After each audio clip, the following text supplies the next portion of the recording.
দেশের সব বিভাগে বজ্রসহ বৃষ্টির পূর্বাভাস রয়েছে বলে জানিয়েছে আবহাওয়া অধিদপ্তর। সেই সঙ্গে কোথাও কোথাও শিলাবৃষ্টি হতে পারে বলেও ধারণা করা হচ্ছে। বিভিন্ন স্থানে বজ্রসহ বৃষ্টি হতে পারে। ওয়ালটন আবারও মিলিনিয়ার অফারে ওয়ালটন ফ্রিজ কিনে আপনিও হয়ে যেতে পারেন মিলিয়নিয়ার। মিলিনিয়ার ছড়াছড়ি দেশ জুড়ে, এটা শুধু ওয়ালটনই পারে। আবহাওয়া অফিস বলছে, লঘুচাপের বাড়তি অংশ ভারতের পশ্চিমবঙ্গ ও এর কাছাকাছি এলাকা পর্যন্ত বিস্তৃত রয়েছে।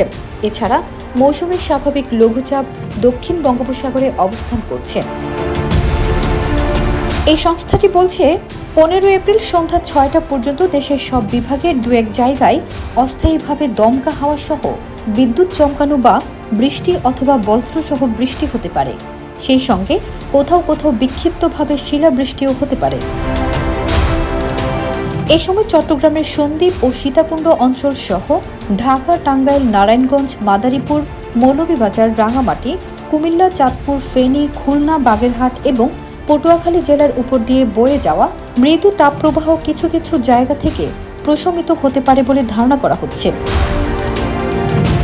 আবহাওয়া অফিস আরও বলেছে, আগামী 19 এপ্রিল পর্যন্ত দেশের সব বিভাগের দু এক জায়গায় অস্থায়ীভাবে দমকা হাওয়া সহ বিদ্যুৎ চমকানো বা বৃষ্টি অথবা বজ্রসহ বৃষ্টির পূর্বাভাস রয়েছে।